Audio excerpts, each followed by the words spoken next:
नमस्ते दोस्तों, यूपीएसआई दरोगा के लिए एक बेहतरीन बैच की शुरुआत यहाँ पर हो चुकी है, जहाँ पर हम लोग आदित्य रंजन सर के यूपीएसआई दरोगा मैथ्स बुक का कंप्लीट सोल्यूशन हम लोग इस चैनल पर कर रहे हैं। आज ये दूसरा क्लास है। परसेंटेज चैप्टर से हमने शुरू किया है। परसेंटेज इस बुक का पहला चैप्टर है, जहाँ पर एक क्लास हमने कर लिया था और क्वेश्चन नंबर 22 तक कंप्लीट कर लिया था। आज क्वेश्चन नंबर 23 से हम लोग शुरू करने वाले हैं। एक एक प्रश्न बहुत ही डिटेल में हम लोग पढ़ रहे हैं। अगर आप लोग यूपीएसआई दरोगा की तैयारी कर रहे हैं या फिर करने वाले हैं, करने की इच्छा रखते हैं, तो ये बुक की सलूशन आप लोगों को यहाँ पर मिलेगी और ये बुक बेहतरीन है। यूपीएसआई दरोगा के लिए ये बुक आपके लिए बेहतरीन है दोस्तों, ठीक है। या तो इसको परचेज कर लीजिए या फिर यहाँ से आप लोग सारा पूरा सलूशन कर सकते हैं। आइए क्लास को शुरू करते हैं बिना देरी किए। क्वेश्चन नंबर 23 देखिएगा, ठीक है। अगर आप लोग इस चैनल से पहली बार जुड़े हैं तो चैनल को ज़रूर सब्सक्राइब कर लीजिएगा। यहाँ पर हर एक एग्ज़ाम के लिए, अभी रेलवे के लिए बहुत सारे कॉन्सेप्ट आपको दिए हैं, पूरा चैप्टर हम लोग करवा रखे हैं रेलवे एग्ज़ाम के लिए। तो पिछले प्रीवियस वीडियोज़ में आप लोग जाके रेलवे के लिए सारा कुछ पढ़ सकते हैं। आइए, ये जो सवाल दिया गया है बहुत बेहतरीन, बहुत अच्छा प्रश्न है। तो इस सवाल में आपके सामने दिया क्या है, x का 25% 25,000 के 20% के 30% के 15% के बराबर है। x का मान कितना होगा? 25% की वैल्यू आप सभी लोग जानते हैं कितना होता है, 1/4 होता है। यानी यहाँ पर अब इसके लिए ट्रिक भी आपको बताएंगे, पहले इसका नियम कानून सीख लीजिए, ठीक है। तो x का 25% यानी 1/4, तो जो x का 1/4 है वो किसके बराबर है? अब बड़े ध्यान से समझते जाइए। का मतलब होता है मल्टीप्लाई, आप सभी जानते हैं, और परसेंटेज जब हटता है तो 2 जीरो खा जाता है वो, है ना, क्योंकि परसेंटेज का मतलब डिवाइड बाई 100 होता है, और डिवाइड बाई 100 करेंगे तो 2 जीरो ऊपर के कट जाएंगे 100 से। देखिए यहाँ पर अगर हम इसको काटें, इस वाले को, परसेंटेज को, तब 2 जीरो यहाँ से ख़त्म हो गया। अगर इस वाले परसेंट को काटेंगे तो 1 जीरो ये और 1 जीरो ये, क्योंकि सब मल्टीप्लाई में है, तो ये ख़त्म हो गया। बचा क्या क्या है यहाँ पर? यहाँ पर आपका 250 बचा हुआ है, ठीक है।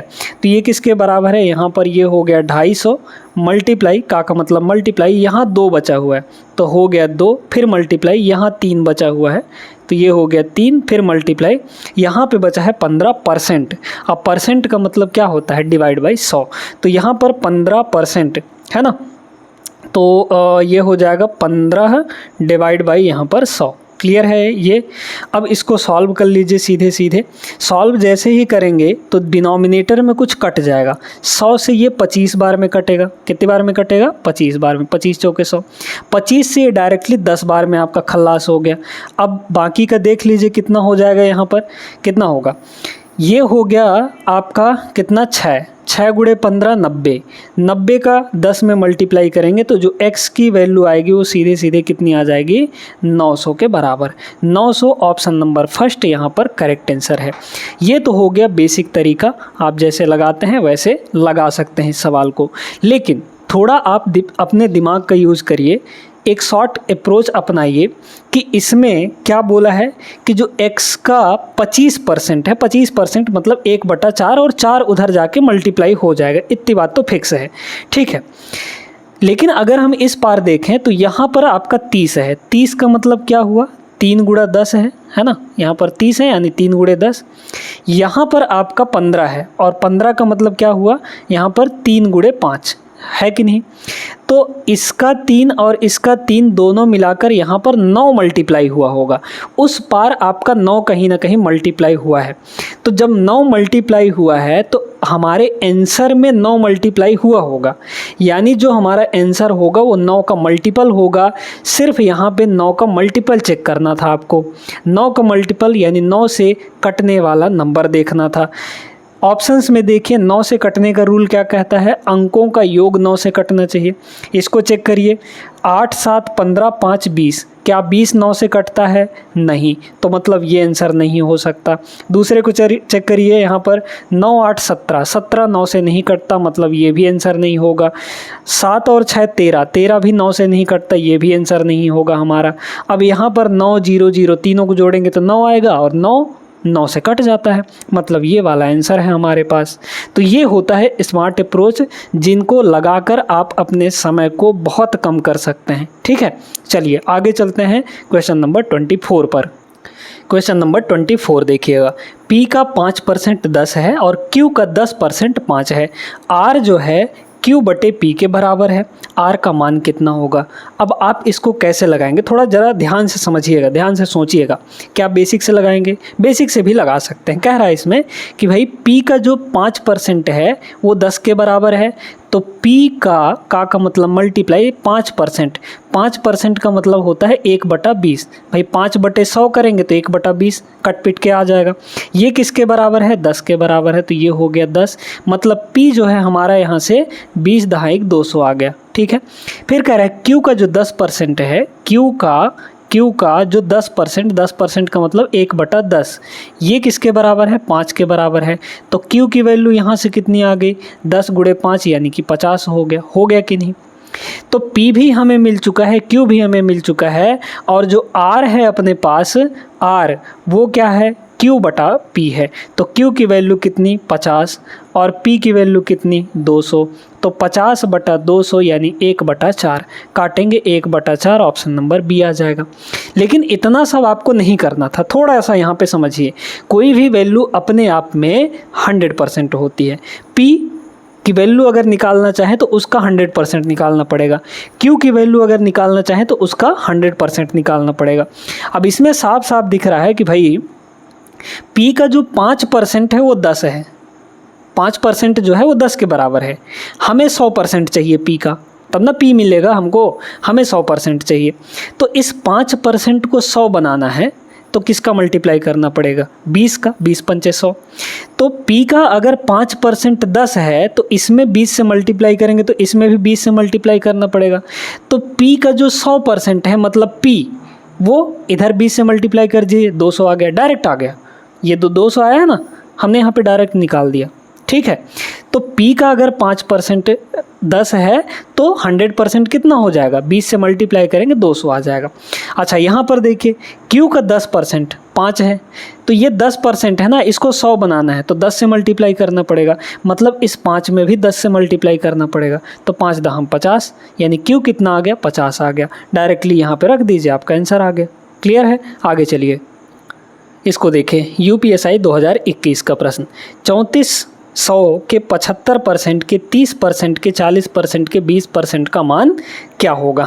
ठीक है, करना चाहें तो यहाँ पर अगर हम लोग देखें तो क्या 3 से कटने वाला नंबर देख सकते हैं, क्योंकि यहाँ पर 30% है। 30% का मतलब 3 उसमें बैठा हुआ है। ठीक है, 3 × 10 यानी 3 है। 3 का मल्टीपल कहीं पे खोजिए। ठीक है, 3 का मल्टीपल यानी 3 से कटने वाला कोई नंबर। 3 से कटने वाला कोई नंबर अगर देखा जाए तो 6 और 5 11, 11 1 12, ये हो गया है ना। 6 3 9, 12 भी 3 से कटता है, 9 भी 3 से कटता है, तो ये नहीं लग सकता। अब क्या लगाएंगे? हमारे पास दूसरा चारा भी है डिजिटल सम का। डिजिटल सम पहले इसका निकालिए। आप परसेंटेज को छोड़ दीजिए, क्योंकि परसेंटेज का मतलब डिवाइड बाई 100, और 100 का DS कितना आएगा? भाई 100 रहेगा ना, डिवाइड में आपका 100 रहेगा। 100 का मतलब क्या हुआ? 1 0 0, तीनों को जोड़ेंगे तो 1 ही आएगा, और 1 से हमारा कोई फ़र्क नहीं पड़ता है। ठीक है, क्लियर हो गया? तो अब यहाँ पर देखिएगा यहाँ पर कितना हो जाएगा। यहाँ पे अगर हम सिर्फ और सिर्फ नंबर्स का DS निकालें तो 3 और 4 ये हो जाएगा 7, फिर मल्टीप्लाई 7 और 5 12। 12 का मतलब कितना हुआ? 12 का मतलब 1 और 2 फिर से जुड़ेगा, 3 आएगा, ये हो गया 3। 3 और 0 मिलकर ये भी 3 हो गया। फिर यहाँ पर 4 है, 4 और 0 मिलकर ये भी 4 हो गया। यहाँ पर ये हो गया 2। ठीक है, अब इनको हमें मल्टीप्लाई करके अपना फाइनल DS निकालना पड़ेगा। ये 4 दूना 8, 8 3 24, 24 का मतलब 2 और 4 6 हो गया, तो यहाँ तक का 6 हो गया। फिर यहाँ इन दोनों का 21, 7 3 21, 21 का मतलब हो गया 3, और 3 और 6 का फिर मल्टीप्लाई होगा तो 6 3 18 मतलब 9 हो गया। 18 का मतलब 1 और 8 फिर जुड़ेगा 9 हो जाएगा। अब इसका तो DS 9 आ गया, अपने इसका DS देख लीजिए 9 कहाँ पे आ रहा है। अगर एक से ज़्यादा ऑप्शन में आएगा DS 9 तो फिर चेक करना पड़ेगा। यहाँ देखिए, यहाँ अगर इसको देखें तो 6 1 7, 7 और 5 12, 12 का मतलब 1 और 2 3 आया। इसका DS 3 होगा, मतलब ये आंसर नहीं होगा, हमें DS 9 चाहिए। ठीक है, इसका निकालिए। 6 और 3 9, इसका 9 आ गया।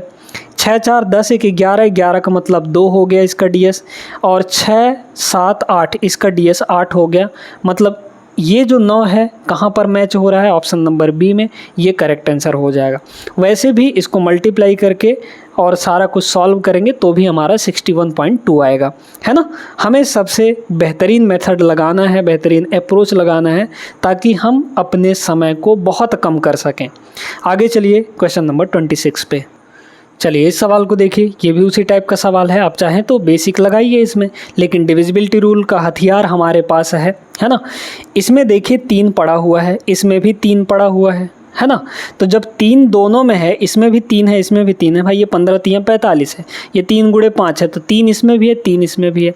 या फिर एक्चुअली देखा जाए तो 9 इसमें भी है ना, 9 पंजे 45 होता है, 9 एग्जैक्ट इसमें भी है। मतलब हमारा जो आंसर होगा वो 9 का मल्टीपल आएगा, 9 से कटने वाला कोई नंबर होगा। 9 से कटने वाला लगा लीजिए, देख लीजिए कौन सा ऑप्शन है 9 से कटने वाला। यहाँ देखिए 7 3 10 9 19, 19 जो है 9 से नहीं कटता, ये आंसर नहीं हो सकता, कभी नहीं हो सकता ये आंसर, ठीक है। यहाँ देखिए 7 1 8, 8 और 9 यहाँ पर 17, 17 भी 9 का मल्टीपल नहीं है, ये आंसर भी नहीं होगा हमारा। 7 4 11, 11 और 9 यहाँ पर 20, 20 जो है वो 9 का मल्टीपल नहीं है, ये आंसर भी नहीं होगा हमारा। 7 और 2 9, 9 और 9 18, 18 9 का मल्टीपल है, यानी यही आपका करेक्ट आंसर होगा। ऑप्शन नंबर डी यहाँ पर राइट आंसर हो गया। हमें पेन चलाने की भी ज़रूरत नहीं पड़ी, डिविजिबिलिटी रूल का सहारा है ना, ऐसे सवालों में डिविजिबिलिटी रूल लगा लीजिए। आगे चलते हैं क्वेश्चन नंबर 27 पर। चलिए इस सवाल को देखते हैं, ये बढ़िया सवाल है। निम्नलिखित 4 उम्मीदवार ए बी सी और डी द्वारा प्राप्त अंक जो हैं वो कुछ इस तरीके से दिया गया है। ए 560 में से 420 नंबर लाता है, बी जो है 720 में से 560 नंबर लाता है, सी जो है 500 में से 415 नंबर लाता है, और डी जो है 650 में से 485 नंबर लाता है। यहाँ पर पूछा गया है किसके अंकों का परसेंट सर्वोच्च से दूसरे पायदान पर है, यानी कि सेकंड हाईएस्ट है। हाईएस्ट से एक नीचे पर कौन वाला आएगा, है ना। तो सीधे सीधे इनका परसेंटेज निकालिए। देखिए यहाँ पर ए ने कितना पाया है, यहाँ पर टोटल 560 में से कितना नंबर, 420 नंबर, ठीक है, ये हो गया ए का नंबर। फिर इसके बाद दूसरे ने क्या किया कि 560 नंबर पाया, 560 नंबर पाया कितने में, 720 में से, तो नीचे हो गया यहाँ पर 720, ये बी का हो गया। सी का चेक करिए, देखिए यहाँ पर कितना हो जाएगा, यहाँ पर 415 नंबर पाया कितने में से, टोटल यहाँ पर 500 में से, है ना। फिर इसके बाद देखिए यहाँ पर 485 नंबर डी ने पाया कितने में से, टोटल यहाँ पर 650 में से। टोटल आपका नीचे होता है ना परसेंटेज निकालते टाइम। अब सब का परसेंटेज वैल्यू निकालिए, मतलब सब में 100% से मल्टीप्लाई करना पड़ेगा। यहाँ भी 100%, इसमें भी आप 100% से मल्टीप्लाई कर लीजिए, ठीक है। फिर इसमें भी 100% से मल्टीप्लाई कर लीजिए। ये परसेंटेज निकालना बहुत आसान होगा। अगर फ्रैक्शन से बनाएंगे कि कौन सा फ्रैक्शन बड़ा होगा कौन सा फ्रैक्शन छोटा होगा, तो उसमें और ज़्यादा टाइम लग जाएगा। इससे अच्छा है कि परसेंटेज ही निकाल लीजिए आप, है ना। इसमें भी 100% से हम लोग यहाँ पर मल्टीप्लाई कर लेंगे। अब काटा पीटी करिए, बड़े ध्यान से समझिएगा। देखिए पहले तो 2 0 से 2 0 कट जाएगा। अच्छा यहाँ पर 7 से दोनों कटेंगे, 7 छक्के 42, है ना, और 7 अट्ठे 56, या फिर 14 से कट जाएगा, 14 से डायरेक्ट कटेगा। 14 तियाँ 42 और 14 चौके 56, 3/4 आया। 3/4 का मतलब होता है 75%। तो ये आ गया पहले का ए का 75%, ठीक है। 300/4 करेंगे तो ऐसे भी 75 आ जाएगा। इसको देखिए, ये दोनों कट गए। अच्छा 8 से कटेंगे, 8 सत्ते 56, 8 9 72, मतलब 7/9 आ गया। अब 7/9 क्या इसको डिवाइड करने जाएंगे, नहीं। एग्जैक्ट वैल्यू जो 1/9 का होता है, बड़े ध्यान से सारी चीज़ें समझिएगा। 1/9 की जो परसेंटेज वैल्यू होती है वो होती है दोस्तों 1.11%। 1/9 का ये वैल्यू होता है।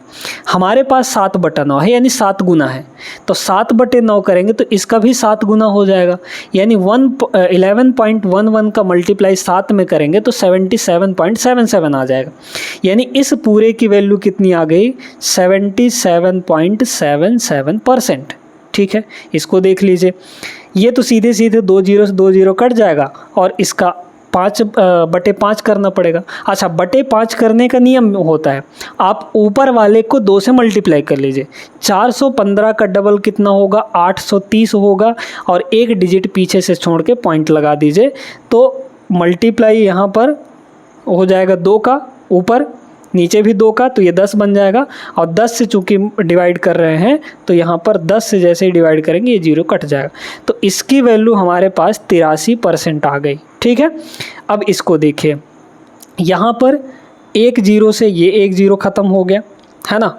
और अगर इसको देखें तो 5 से और कटेगा 13, ये 13 हो जाएगा, और 5 से इसको काट लीजिए तो 5 9 45, बचा यहाँ पर 3, तो 35 हो गया।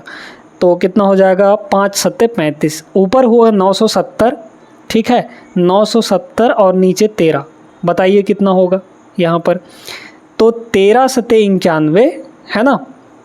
ठीक है, बचा 6, तो 13 चौके 52 यानी कि 74 के समथिंग आएगा, है ना। तो सेकंड लास्ट पे कौन आ रहा है, सेकंड लास्ट पे आ रहा है, क्योंकि हाईएस्ट वाला ये है और सेकंड उससे थोड़ा सा कम पे ये वाला है, यानी बी वाला है। तो बी वाला मतलब ये वाला है, मतलब जो 560 में से 720 में से 560 पाया है, तो बी वाला हमारा हो जाएगा, और बी यहाँ पर दिया है, मतलब option number first is the correct answer इस सवाल का। आई होप क्लियर हो गया होगा। चलते हैं आगे। क्वेश्चन नंबर 28 ये रहा आपके सामने, लगाइएगा ज़रा। ठीक है, क्या कह रहा है, यदि Q जो है P के 20% के बराबर है और R Q के 30% के बराबर है, तो निम्न में से कौन सा विकल्प R के 30% के बराबर होगा। ठीक है, ध्यान से समझते जाइएगा। यहाँ पर ये बोला गया कि Q जो है P का 20% है, ये जो Q है वो किसका, P का, तो जिसका बोला जाए वो नीचे रहती है। ये किसके बराबर है, 20% के बराबर, और 20% होता है 1/5। डायरेक्ट लगाने का प्रयास करिए, Q से P का रेशियो आ गया। यहाँ देखिए R जो है Q का, ये जो R है ये किसका, Q का, तो Q की वैल्यू नीचे कितना है, 30%, 30% यानी 3/10 है। अब बड़े गौर से समझिए, कह रहा है तो निम्न में से कौन सा विकल्प R के 30% के बराबर है। ठीक है, R का 30%। अब इसमें ध्यान से देखना है, इसमें ये देखना है कि भाई जो ऑप्शंस दिए हैं वो P के रिलेशन में हैं।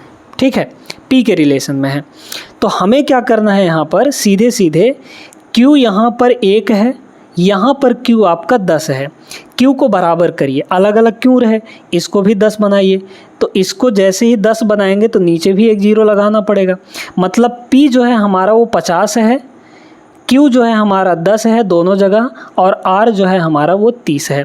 तो R का जो 30% होगा, R कितना है हमारा, 3 है, 3 जो है 3 का 30%, 30% करेंगे तो कितना आएगा, डिवाइड बाई 10 आ जाएगा, है ना। हाँ, R जो है 3 है, उसका 30% निकालेंगे तो 3/10, मतलब ये हो गया आपका 9/10, 9/10 यानी 0.9। ठीक है, तो P का, अब देखिए P यहाँ पर कितना है, 50 है, तो देख लीजिए कि 0.9 कहाँ आएगा, P की वैल्यू रखकर। अगर P की वैल्यू 50 रखते हैं तो 50 का गुणा 16 में करेंगे, अगर बहुत ध्यान से समझते जाइएगा, है ना। 50 का गुणा अगर 16 में करेंगे हम लोग तो 16 पंचे 80 यानी कि 8 आएगा, 0.8 आएगा। ये पहला ऑप्शन नहीं होगा भाई, करिए ना। P का मतलब 50 करके बता देते हैं, एक ठो 1.6 है तो ये हो गया 1.6, और परसेंटेज का मतलब डिवाइड बाई 100। देखिए अगर हम ये 0 0 काट दें तो 16 पंचे 80 होगा। ठीक है, 80 का मतलब 8 हो गया, क्योंकि एक पॉइंट भी लगा हुआ है, तो 8/10 यानी 0.8 नहीं आएगा, तो पहला ऑप्शन 0.8 आया, जबकि आना चाहिए कितना, 0.9। ठीक है, क्योंकि R का 30% यही आ रहा है, तो पहला ऑप्शन नहीं होगा। दूसरा देखिए, यहाँ 50 रखिए, तो 50 गुणे 6, 6 पंचे 30, 0.3 आएगा, सेकंड ऑप्शन भी नहीं होगा क्योंकि 0.9 चाहिए। यहाँ 50 रखिए तो 5 8 40, 40 का मतलब 0.4 आएगा, थर्ड ऑप्शन भी नहीं होगा। यहाँ 50 रखिए तो 18 यह है, 18 पंचे 90 यानी 0.9 आ गया, बस यह वाला आपका आंसर हो जाएगा। 0.9 यहाँ पर है ना, तो D option is the correct answer. Clear है, आगे चलते हैं क्वेश्चन नंबर 29 पे। इस सवाल को देखिए दोस्तों, ये सवाल बहुत ही ज़बरदस्त प्रश्न है। एक कॉलेज ने पहले से ही मांगे गए लोगों से औसतन 600 रुपये का दान प्राप्त करके एक नई इमारत के लिए आवश्यक राशि का 75% जुटा लिया। पहले से ही दान मांगे गए लोग उन 60% लोगों का प्रतिनिधित्व करते हैं जिनसे कॉलेज दान मांग सकता है। यदि कॉलेज को नई इमारत के लिए ठीक आवश्यक राशि ही जुटानी है तो शेष लोगों से मांगा जाने वाला औसतन दान क्या होगा। सवाल का मतलब ये है कि भैया यहाँ पर 100% यहाँ पर लोग हैं, ठीक है, 100% लोग हैं जिसमें से 60% लोगों ने दान दे दिया है। क्या बोला है, पहले से ही दान मांगे गए लोग उन 60% लोगों का प्रतिनिधित्व करते हैं जिनसे कॉलेज दान मांग सकता है ना। तो यहाँ पर 60% लोगों ने दान दे चुका है, 60% लोगों ने दान दिया है। बचे कितने यहाँ पर 40% यहाँ पर बचे हुए हैं। अगर हम रेशियो ले लें इन दोनों का तो कितना बनेगा, यहाँ पर 20 से काटेंगे तो ये 3 हो जाएगा और 20 से इसको काटेंगे तो ये 2 हो जाएगा। मतलब 3 लोगों ने दान दे दिया है, 2 लोगों ने नहीं दिया है।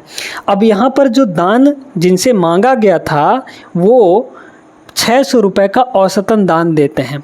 मान लीजिए कि 3 लोगों ने दान दिया 600 रुपये, तो कितना हो गया टोटल दान, यहाँ पर 1800 रुपये हो गया, है ना, 1800 रुपये हो गया। भाई 600 दान मिल गया है प्रत्येक से जो दे चुके हैं, तो देने वाले कितने हैं, 3 है ना। हर एक 3 से औसत का मतलब क्या होता है, सब मतलब प्रत्येक से 600 रुपये मिलेगा अगर, तो 6 गुणे 3 कितना हो जाएगा, 1800 रुपये मिल गया है ना, 1800 रुपये मिल गया है। अब इसमें ये कह रहा है कि आवश्यक जो भी राशि चाहिए उसका 75% जुटा लिया गया है।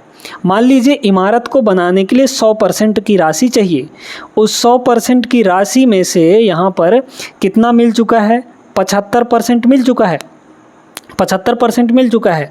अभी और कितना जुटाना है, यहाँ पर 25% और जुटाना है, तब जाके 75 और 25 100 होगा। तो जो राशि मिली है वो 75% है परसेंटेज में, और जो मिली हुई है एक्चुअल में राशि वो 1800 रुपये है। मतलब इसी 75% की वैल्यू कितनी है, 1800 रुपये है। हमें क्या चाहिए, अब जो बाकी का 25% है वो जो नहीं दिए हैं वो न देंगे, बाकी का 25%। यहाँ बोला गया ना शेष लोगों से मांगा जाने वाला औसतन दान क्या होगा, तो शेष लोग जो 2 लोग ये बचे हुए हैं वो इस 25% को भरेंगे, क्योंकि 3 लोग जो हैं वो 75% दे चुके हैं। तो ये बताइए कि 75% रुपए वो 1800 रुपये के बराबर है, तो निकाल लीजिए 25% कितना होगा, क्योंकि ये सिर्फ 25% देने वाले हैं। 25% कितना होगा, तो 75 अगर इतना है तो इसको 25 बनाना है, मतलब 3 से डिवाइड, तो यहाँ भी 3 से डिवाइड, यानी कितना हो जाएगा 600। ठीक है, तो 25% की वैल्यू 600 आ जाएगी, यानी ये 25% जो रुपए है वो 600 रुपये के बराबर होगा टोटल। ये 2 लोग मिलकर 600 रुपये देंगे, तो औसतन का मतलब एक कितना देगा भाई, 2 लोग मिलकर 600 दे रहे हैं तो एक कितना देगा, 300 देगा, है ना। तो एक जो है यहाँ पर औसतन कितना रुपए दे रहा होगा, 300 रुपये। ये आपके सवाल का करेक्ट आंसर होगा ऑप्शन नंबर सी। बहुत अच्छा सवाल था, बहुत बेहतरीन था। आई होप आप सभी लोग समझ गए होंगे इसको। आगे चलते हैं क्वेश्चन नंबर 30 पर।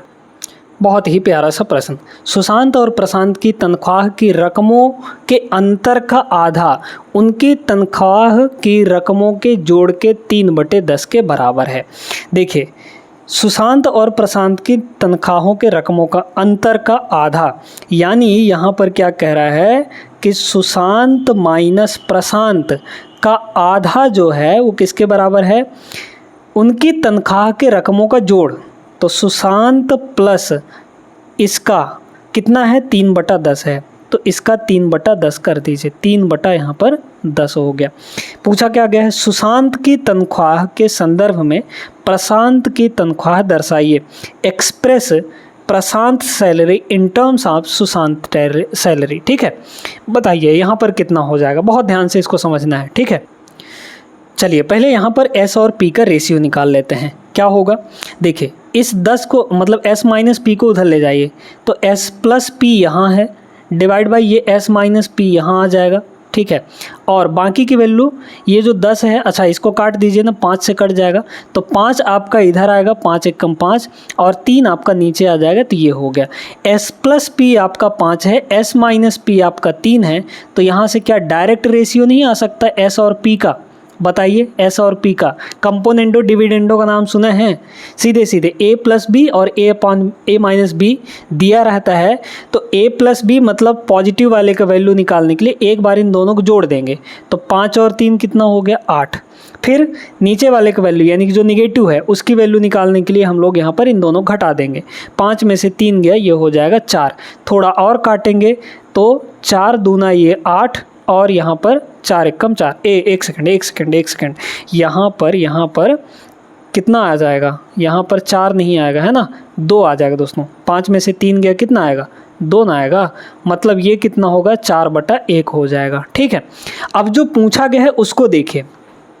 सुशांत की तनख्वाह यानी सैलरी के संदर्भ में, यानी उसके रिस्पेक्ट में, सुशांत के सैलरी के रिस्पेक्ट में प्रशांत की सैलरी कितनी होगी? तो प्रशांत की सैलरी कितनी है? यहाँ पर 1 है, प्रशांत की सैलरी 1 है। किसके रिस्पेक्ट में बोला है, यानी किसके टर्म में बोला है? सुशांत के टर्म में। तो सुशांत की वैल्यू कितनी है? यहाँ पर 4 है, तो डिवाइड में 4 होगा, क्योंकि कंपेयर किससे हो रहा है? सुशांत से हो रहा है प्रशांत की सैलरी। ठीक है, तो प्रशांत की सैलरी ऊपर रहेगी और जिससे कंपैरिजन हो रहा है यानी सुशांत की सैलरी वो नीचे रहेगी। 1/4 अब परसेंट में जानते हैं कितना होता है? 25%। नहीं निकालने आता तो 100% से इसको मल्टीप्लाई कर लीजिए, 25% अपने आप दिख जाएगा। ऑप्शन नंबर बी यहाँ पर करेक्ट आंसर है। आगे चलिए क्वेश्चन नंबर 31 पे। ये रहा अगला सवाल। 5/3 3/5 से कितने प्रतिशत अधिक है? ठीक है, ये जो 5/3 है वो 3/5 से कितने प्रतिशत अधिक है? किससे बोला है? इससे बोला है ना, इसको। ठीक है, तो पहले इनका रेशियो निकाल लीजिए। क्लियर है? यहाँ पर कह रहा है कि 5/3 जो है वो 3/5 से कितना अधिक है, तो पहले रेशियो बना लीजिए भैया। रेशियो बनाएंगे तो कितना हो जाएगा? यहाँ पर 5 इधर आ जाएगा तो 25 हो गया, 5 × 5, 3 उधर चला जाएगा तो ये हो जाएगा 9। अब देख लीजिए कि इससे बोला था ना, इससे ये कितना अधिक है? 16 अधिक है ना भाई, 16 और 9 25 होता है ना, 16 अधिक है। किससे कंपेयर, किससे हो रहा है? 9 से, तो डिवाइड बाई 9 हो जाएगा। 16/9 परसेंट में निकालेंगे तो 100% से यहाँ पर मल्टीप्लाई करना पड़ जाएगा। 1/9 आपका होता है कितना? 11.11। 16 है, ठीक है भाई। देखिए ना, 1/9 आपका कितना होगा? 11.11 होगा। अब हमको चूंकि 16/9 निकालना है, यानी कि 16 गुना निकालना है, तो इसका 16 से मल्टीप्लाई कर दीजिए, बस आ जाएगा आंसर। कितना हो जाएगा यहाँ पर? अच्छा, 11 का 16 से अगर मल्टीप्लाई करेंगे हम लोग यहाँ पर तो कितना हो जाएगा? 1 6 7 मतलब 100, यहाँ पर 76 पॉइंट समथिंग आएगा, मतलब 176 से ऊपर ही जाएगा। और 176 से ऊपर कहाँ है? ज़्यादा ऊपर नहीं जाएगा, 176 से ज़्यादा ऊपर नहीं जाएगा, मतलब ऑप्शन नंबर ए होगा इसका आंसर। ठीक है, क्लियर है? मल्टीप्लाई करना चाहें तो कर सकते हैं। 16 एकम 16 का 6, ठीक है, बहुत ध्यान से समझते जाइएगा। फिर इसके बाद बचा 1, तो फिर 16 एकम 16 और 1 17, 17 का हो गया 7, फिर बचा 1 पॉइंट लगेगा। 16 एकम 16, 1 17 का 7, फिर बचा 1, 16 एकम 16, 1 17, यानी ये हो जाएगा। तो 177.76 आया है। ये आगे अगर जाएगा तो 777 आता जाएगा, ये आएगा answer, option number first. Clear हो गया कि नहीं? अच्छा सवाल है। अगर आप डायरेक्ट इसको करने लगते, रेशियो ना बनाते, तो फिर झंझट पड़ता, पहले आपको इसमें से इसको घटाना पड़ता, तब जाके कहीं पर आंसर आता है ना। उससे अच्छा है कि आप पहले रेशियो पकड़ लीजिए। बहुत बढ़िया सवाल, हालांकि सिंपल सा सवाल है। कर्नाटक का शिल्प उत्पादन जो है वो केरला के सिल्क उत्पादन से 100% अधिक है। केरला के बोला है तो यहाँ पर केरल का लिख लीजिए, ठीक है, केरला है ना, यहाँ पर केरला और यहाँ पर हो जाएगा कर्नाटका। ठीक है, कर्नाटका। तो क्या कह रहा है कि जो केरल के सिल्क उत्पादन से 100% अधिक है, कौन? कर्नाटक का। तो केरल का अगर 100 मानेंगे तो कर्नाटक का कितना हो जाएगा? इसका 100% अधिक। ठीक है, तो इसका 100% अधिक करेंगे, यानी कि 100 का 100% अधिक करेंगे तो 100 ही जुड़ेगा। क्लियर है? 100 जुड़ जाएगा इसमें और, यानी कि 200 हो जाएगा। हो गया कि नहीं? केरल के आधे सिल्क उत्पादन को, केरल का आधा जो सिल्क उत्पादन है उसको कर्नाटक के सिल्क उत्पादन के प्रतिशत के रूप में बताइएगा। तो यहाँ पर केरल का आधा कितना होगा, केरल का भी चूंकि 100 है तो 100 का आधा कितना होगा, 50। ठीक है, इसको किसके संदर्भ में दर्शाना है, किसके रूप में, कर्नाटका के सिल्क उत्पादन के परसेंटेज में।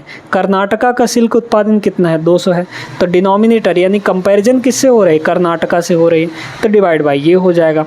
मतलब ये हो गया सीधे सीधे 1/4 यानी 25%। ठीक है, तो सवाल को समझ कर करिएगा तो बहुत आसानी से सवाल बन जाएगा। आगे चलते हैं 33 पर। ये रहा क्वेश्चन नंबर 33। गणना में प्रतिशत त्रुटि क्या है अगर त्रिशा एक संख्या n को 32 गुणे 1/2 की बजाय 32 गुणे 1/3 से गुणा कर देती है। एक संख्या को मल्टीप्लाई करना था इससे, जबकि उसने मल्टीप्लाई कर दिया इससे। ठीक है, तो क्या यहाँ पर त्रुटि आ गई, तो यहाँ पर एक तो होगा सही वाला, ठीक है, एक होगा हमारा राइट वाला, एक होगा हमारा रॉन्ग वाला, गलत वाला। देखिए करना था उसको इससे, लेकिन इसके बजाय वो किससे कर देती है, इससे मल्टीप्लाई कर देती है कि नहीं। तो गलत वाला कौन हुआ, इससे जिससे की है वो गलत वाला है ना, इससे की है तो गलत वाला। कितना हो जाएगा ये 32 से कम 32, 32/3। तो गलत वाला हमारा किससे मल्टीप्लाई कर दे, 32/3 से। जबकि मल्टीप्लाई किससे करना था उसको, 32/2 से। 32/2 यहाँ पर 32/2 से मल्टीप्लाई उसको करना था, जबकि उसने कर दिया इससे। ठीक है, अब यहाँ पर पूछा गया है कि कितने % का यहाँ पर एरर आया है। ठीक है, तो एरर देखिए क्या हो जाएगा, पहले तो इन दोनों का रेशियो निकालिए। 32 से 32 आपका ऊपर कट गया, ये यहाँ पे बचेगा 1 और यहाँ पे भी बचेगा 1, है ना। 3 आपका इधर आके मल्टीप्लाई होगा तो 3 1 कम 3, 2 आपका उधर जाके मल्टीप्लाई होगा तो 2 1 कम 2। मतलब सही वाला 3 से गुणा करना था, जबकि गुणा हो गया 2 से। तो कितना एरर आ गया, कितने का एरर आया, 1 का एरर आया है ना भाई। 3 से गुणा करना था जबकि हो गया 2 से, तो 1 का एरर आ गया, है ना। और किससे एरर आया है, सही वाले से ना, सही वाले से। तो कंपैरिजन किससे होगी, सही वाले से। राइट वाला हमारा क्या है, 3 है यहाँ पर, तो डिवाइड में हमारा राइट वाला रहता है हमेशा। ठीक है, एरर निकालते टाइम जो सही वाली वैल्यू है, एग्जैक्ट वैल्यू है, वास्तविक वैल्यू है, वो नीचे रहेगी। 1/3 और 1/3 33.33% होता है। इसको 100% से मल्टीप्लाई करेंगे तो 100/3 बन जाएगा, और 100/3 करेंगे तो 33.33 आ जाएगा, है ना। तो सी ऑप्शन यहाँ पर करेक्ट आंसर है। चलिए देखिए एरर वाला एक और सवाल है आपके सामने। रघु ने 5/4 के बजाय 4/5 से एक संख्या को गुणा किया, गणना में % एरर निकालना है। देखिए मल्टीप्लाई करना था किससे, 5/4 से, ये रियल वाला है, मतलब राइट वाला, करेक्ट वाला। ठीक है, जबकि उसने रॉन्गली कितना मल्टीप्लाई कर दिया, यहाँ पर 4/5 से यहाँ पर मल्टीप्लाई कर दिया। तो एरर आएगा कुछ ना कुछ। सीधे सीधे इनका रेशियो देख लीजिए, 5 का इधर 5 में गुणा होगा, ये हो जाएगा 25, और 4 का उधर गुणा होगा तो ये हो जाएगा 16। ठीक है, क्लियर है। कितने का एरर आया है यहाँ पर, 25 करना था लेकिन उससे 16 से मल्टीप्लाई किया, यानी 9 का एरर आ गया। 9 का एरर आ गया किस पर, 25 पर। तो नीचे हो जाएगा यहाँ पर 25, इसको % में चेंज करना है तो 100% से मल्टीप्लाई। 25 चौके ये हो जाएगा 100, और 9 चौके यहाँ पर 36% का यहाँ पर एरर हो गया। क्लियर है, ऑप्शन नंबर बी करेक्ट होगा। अब इन सवालों में कोई दिक्कत नहीं होगी दोस्तों। आगे चलिए यहाँ पर अगले सवाल पे। ये जो क्लासेस यहाँ पर चल रही हैं इनमें कोई भी बकवास बातें नहीं होती हैं दोस्तों। यहाँ पर आपको प्योर कंटेंट मिल रहा है और कम समय के अंदर ज़्यादा क्वेश्चंस करवाए जा रहे हैं। तो यहाँ से आप लोग प्रैक्टिस अपनी अच्छे से कर सकते हैं, बेहतरीन तरीक़ों के साथ, बेहतरीन ट्रिक के साथ। आगे चलिए प्रश्न नंबर 35 पर। ये रहा अगला सवाल, जो कि अब यहाँ पर टाइप अलग है। ठीक है, क्या कह रहा है इसमें, मीता की आय सीता की आय से 125% अधिक है, तो सीता की आय मीता की आय से कितने % कम है। यहाँ पर 2 लोग हैं, एक है मीता और एक है यहाँ पर सीता। ठीक है, आप चाहें तो परसेंटेज से भी लगा सकते हैं या फिर फ्रैक्शन से भी लगा सकते हैं। 125 का जो फ्रैक्शन वैल्यू होता है वो 5/4 होता है। ठीक है, 125 का जो फ्रैक्शन वैल्यू होता है वो 5/4 होता है। कैसे होगा, देखिए 125 और परसेंट है ना, 125%, परसेंट यानी डिवाइड बाई 100। 25 से दोनों को काटेंगे तो 25 पंचे 125 और 25 चौके यहाँ पर 100, 5/4। ठीक है, क्या बोल रहा है, सीता की आय से, कंपेयर किससे हो रहा है, सीता की आय से, तो जिससे कंपेयर होता है उसकी वैल्यू नीचे दिखती है हमें, तो सीता की आय यहाँ पर 4 है। कह रहा है 125% अधिक है, मतलब इस 4 से कितना अधिक है, 5 अधिक है, तो 4 से अगर 5 अधिक करेंगे तो 9 मिलेगा, यानी कि वो मीता की आय होगी। तो मीता की आय यहाँ पर 9 है। क्लियर हो गया। वैसे भी अगर आप लोग करेंगे तो अगर सीता की आय को 100% मानते तो मीता की आय कितनी हो जाती, 100 + 125 यानी कि 225 हो जाता। भाई देखिए ना, सीता की आय मान लीजिए 100% मान लेते हैं हम, ठीक है, अगर परसेंटेज से करना चाहें तो। क्लियर है। तो मीता की आय जो होगी सीता से 125 ज़्यादा होगी, तो सीता की कितनी है, 100 माने हैं, तो मीता कितनी हो जाएगी, 125 अधिक 100 में 125 जोड़ेंगे तो 225 मिलेगा। यहाँ पर कितना मिलेगा, 225%। अगर इनका फिर से रेशियो ले लिया जाए तो वही चीज़ ना मिलेगा, 25 चौकी ये 100 हो जाएगा और 25 नहीं हो 225 हो जाएगा। मिला तो वही 9/4 ही, चाहे परसेंटेज करिए चाहे डायरेक्ट कर लीजिए। ठीक है, कोई दिक्कत नहीं है। यहाँ से आगे चलिए। अब कह रहा है कि जो सीता की आय है मीता से कितना कम है, मीता से, अब कंपेयर किससे हो रहा है, मीता से हो रहा है, तो कितना कम है बताइए। यहाँ पर 5 की कमी है, किससे, मीता से, तो मीता की वैल्यू नीचे रहेगी, 5/9 आएगा, 5 यहाँ पर 9 आएगा। परसेंट में अगर चेंज करना चाहें तो 100% से मल्टीप्लाई, यानी 500/9। ठीक है, कितना हो जाएगा यहाँ पर, 500/9। 1/9 कितना होता है बताइए, 1/9 होता है यहाँ पर 11.11। 5/9 है यानी 5 गुना हो रहा है इसका, तो 5 गुना कर दीजिए, मतलब 55 यहाँ पर 55 आ जाएगा। ठीक है, इतना परसेंट कहाँ है, ऑप्शन नंबर फर्स्ट में। ये आपका करेक्ट आंसर होगा। आई होप कोई दिक्कत नहीं है। आगे चलिए प्रश्न नंबर 37 पे। चलिए देखते हैं क्वेश्चन नंबर 36। यदि y जो है x से 20% अधिक है, ठीक है, तो x y से कितने परसेंट कम होगा। सेम टाइप का सवाल है, y है और x है। यहाँ पर 2 जने हैं, एक है y और एक है यहाँ पर x। 20% की फ्रैक्शन वैल्यू होती है 1/5। किससे बोला है, x से बोला है, तो x की वैल्यू नीचे रहेगी, जिससे कंपेयर होता है उसकी वैल्यू नीचे दिखती है। तो x की वैल्यू यहाँ पर 5 है, तो x की जगह पर 5 रखिए। 20% अधिक बोला है, मतलब 5 से अधिक, कितना अधिक, 1 अधिक, तो 5 में 1 अधिक करेंगे वो y की वैल्यू होगी जो कि 6 होगी। ठीक है, अब कह रहा है कि x जो है y से कितना कम है, तो x जो है y से कितना कम है बताइए, 1 कम है, किससे, y से ना, तो जिससे कंपेयर होगा उसकी वैल्यू नीचे रखी जाएगी। 1/6 जो होगा वो कितना होगा, 16 छक्के 96, मतलब 16 पॉइंट यहाँ पर कितना हो जाएगा भाई, इसको 100 से मल्टीप्लाई करेंगे तो ये 100% डिवाइड बाई 6 होगा। तो यहाँ पर 16 छक्के 96 मतलब बचा 4, तो फिर 40 हो गया, और 6 छक्के 36 मतलब ये 6 फिर आता जाएगा, मतलब 16.67% आ जाएगा। ठीक है, option number b is the right answer. आगे चलते हैं, देखते हैं यहाँ पे अगला सवाल। आइए देखते हैं इस सवाल को। ये भी एक बेहतरीन सा सवाल है। एक दुकान में चावल के भंडार में 25% की वृद्धि हुई। चावल के भंडार में से कितना प्रतिशत बेचा जाना चाहिए जिससे कि भंडार फिर से उतना ही हो जाए। भाई भंडारण में मान लीजिए कि पहले कुछ किलो रहा होगा, 100 किलो रहा होगा। ठीक है, पहले चावल का भंडारण 100 किलो रहा होगा, उसमें 25% बढ़ गया। अब कह रहा है कि हमको कितना परसेंट बेच दे उसमें से कि फिर से 100 किलो पे आ जाए, फिर से उतना ही आ जाए जितना शुरू में था, है ना। तो देखते जाइए, शुरू में मान लीजिए कि 100 केजी था, ठीक है, 25% बढ़ाया, पहले 100 था, 25% बढ़ाया, यानी 100 का 25% बढ़ाएंगे तो 25 ही होगा, यानी इसमें 25 बढ़ जाएगा। तो अब अपने पास जो भंडारण है वो कितना है, 125 किलो का है। पहले 100 था, 25% बढ़ा तो 125 हो गया। समझ में आया। कह रहा है चावल के भंडारण में से कितना प्रतिशत बेच दिया जाए, कितना परसेंट बेच दिया जाए जिससे भंडार फिर से उतना हो जाए, है ना।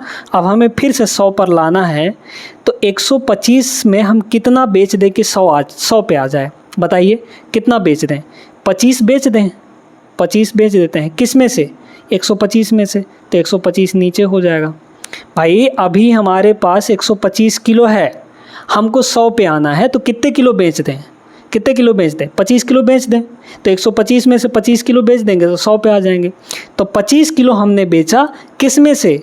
125 में से ना, कि 100 में से? 125 में से। तो जिससे बेचा गया उसकी वैल्यू नीचे रहेगी।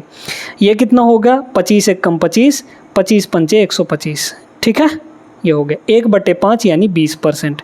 तो 20% इस सवाल का correct answer option number D होगा। बहुत सिंपल से यहाँ पर प्रश्न है दोस्तों, यूपीएसआई 2017 का प्रश्न है ये, देख लीजिए। आसान सा ही सवाल है। आगे चलते हैं हम लोग अगले सवाल पर, क्वेश्चन नंबर 38। ये रहा सवाल नंबर 38। बी जो है ए का 1/3 है। ये जो बी है कह रहा है कि ये जो बी है किसका? ए का। ए का कितना है? 1/3। 1/3 का मतलब 1/3 यानी 1/3। तो कह रहा है कि बी जो है ए से कितना कम है, बताइए। बी जो है, बी की वैल्यू कितनी? 1 है और ए की वैल्यू 3 है। कितना कम है? ए से बोला है ना, तो ए से बी कितना कम है बताइए। यहाँ पर 2 कम है भाई, ये 3 है, ये 1 है, तो 2 कम है। किस से? ए से। और ए की वैल्यू कितनी है? 3 है। यहाँ पर 2/3 आ गए। 1/3 होता है 33.33। 2/3 हो जाएगा उसका डबल, यानी 33.33 का डबल करेंगे तो 66.66 आ जाएगा। यानी 2/3% हमारा किसके बराबर होगा? 66.66% के बराबर। Option number c is the correct answer. Simple सा सवाल था ये। आगे चलिए। आगे बढ़ने से पहले दोस्तों अब यहाँ पर एक बात बता देना चाहते हैं कि अब जो आगे प्रश्न आने वाले हैं वो अपने अलग टाइप के प्रश्न आने वाले हैं। यानी कि आपके बुक में जो दिया गया है वो है यहाँ पर टाइप नंबर यहाँ पर 3। ठीक है, तो टाइप नंबर 3 जो है इस क्लास में हम नहीं स्टार्ट कर रहे हैं। टाइप नंबर जो 3 है वो हम लोग अगले क्लास में स्टार्ट करेंगे। समझ में आई बात? तो आज का ये क्लास यहीं तक। ये क्लास कैसा लगा आप लोग कमेंट करके ज़रूर बताइएगा। उम्मीद करते हैं कि बहुत अच्छे तरीके से सारे कॉन्सेप्ट आपके क्लियर हो गए होंगे और ऐसे सवालों को अब आप बेहतरीन तरीके से लगा पाएंगे। इन पर आपका कमांड बेहतरीन हो गया होगा। ठीक है, आगे ये पूरा चैप्टर कंप्लीट होते होते परसेंटेज आपको अच्छे से बनने लगेगा। और परसेंटेज चैप्टर एक ऐसा चैप्टर है जो कि फंडामेंटल चैप्टर है, हर एक चैप्टर में आगे काम आएगा।